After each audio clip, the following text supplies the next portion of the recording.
Today, I want to read to you the chapter in the book that I wrote. The book is called Radical Self Love: How to Ignite Your Light Through Creativity. And it's an anthology written by 63 thought leaders, wellness experts, artists, and creatives. The book originally came out in 2023, and it became a number one bestseller on Amazon in multiple countries and multiple categories. And it sells on Amazon, and the all the proceeds go to charity, which I love. And I'm going to link the PDF in the description so that you can download the book if you'd like. So I'm going to read my chapter. It's called The Lens Method and Connecting with Your Higher Self. I woke up feeling out of place in my sterilized bed and glanced at my sleeping roommate in the maternal mental health ward. Had I said out loud that I'd been convinced she was my sister, even though my sister had passed away a few years before? In my exhausted, meds induced haze after 26 hours of labor and subsequent C section, not to mention the vague understanding that I was there for postpartum psychosis, I wasn't completely sure. As I collected myself and walked down the hall looking for the hospital grade breast milk pump, I felt the sense of determination wash over me. There were two things I was sure of, even though I didn't yet know how. I was going to be the best damn mother I could be. And somehow, I was going to use my mental health journey and my creativity to help others with their mental and emotional well being. I decided I was going through all of this for a bigger purpose. Each of the 3 times that I was hospitalized for bipolar disorder related manic episodes, months of crippling anxiety followed.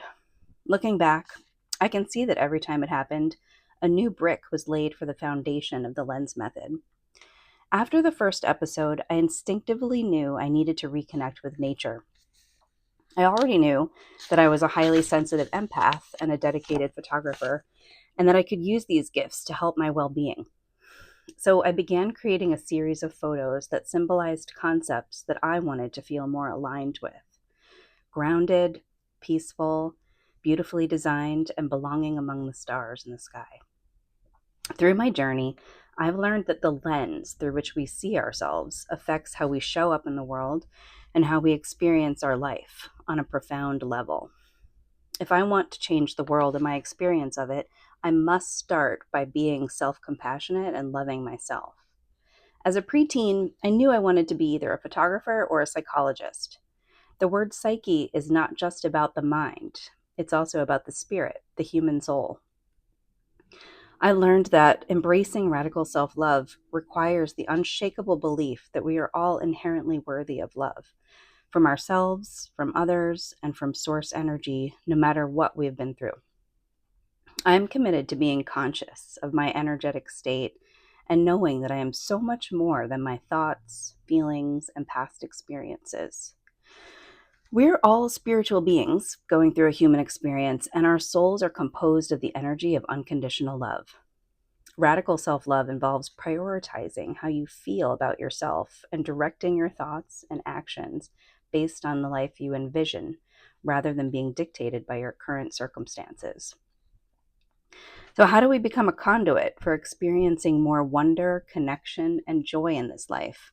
How do we become capable of receiving clear guidance from our higher selves? Every moment offers a choice: to live from a place of love and empowerment, or from a place of fear and disempowerment. Staying attuned to the present moment and giving myself opportunities to get into a creative flow state deepens my connection with my intuition and reinforces my love for myself and this miracle of life. The key to manifesting more miracles in your life lies in expanding your capacity to choose self-love consistently. You do this by aligning yourself with the frequency of your higher self, which is always in resonance with the energy of love. The lens method came through me by healing my mental and emotional well-being, and from my lifelong love of creative photography. I invite you to use this process to align with a life fully expressed through the lens of radical self-love. The framework is about taking inspired action to practice the 5 pillars of emotional resilience through creative photography. Doing this sends a powerful message to yourself and to the universe. Images are powerful. Creativity plays a vital role in soothing the nervous system and is essential for emotional well-being and cultivating self-love. A practice that gets you into a creative flow state helps you live more intentionally and be more present so that more of what you want can flow toward you. So LENS stands for light, empathy, now, and storytelling. Light represents our inner luminosity, reminding us that we are beings of pure light and love. Empathy refers to having a compassionate lens through which you perceive yourself and the world. Now emphasizes embracing the present moment and reconnecting with your senses and your breath. Storytelling helps us acknowledge that it is not events themselves that shape us, but our beliefs about those events. The creation of storytelling photos is a powerful part of this process. The LENS method and the 5 pillars of emotional resilience. Your emotional resilience grows stronger through self-love. Building emotional resilience through practicing these 5 pillars helps prepare you for the challenging circumstances that life throws at you.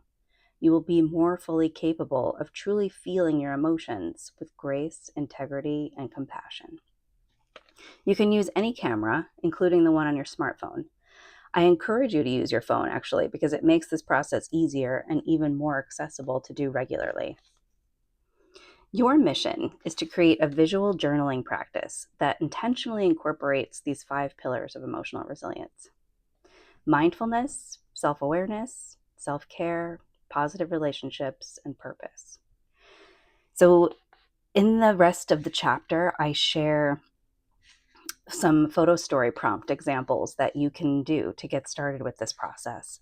And when you commit to a practice that helps you shift your perspective and your energetic state, those feelings of joy and peace become an integral part of your existence. Commit to this practice of radical self-love, and you will become a beacon of light for others, spreading love and creating a ripple effect in the world.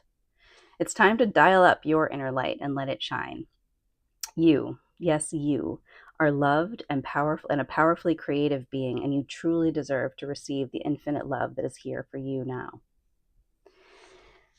Okay, so visit the link below to download this book. You can download the PDF copy and you can flip through. It's almost like a secret adventure. You can kind of just open up a chapter and find just wisdom and just amazing, nuggets of truth and helpful morning rituals and evening reflections and inspiration to get reconnected with your creativity.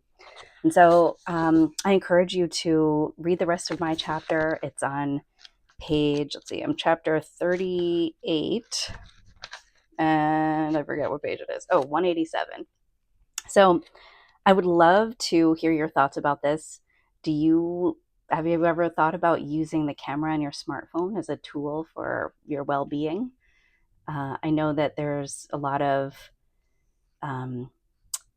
reasons to stay away from smartphones, and I love the idea of flipping the script a little bit and helping to use this tool as a tool for empowerment, and I think there's so much potential for that. So I would love to hear from you, and thanks so much for listening.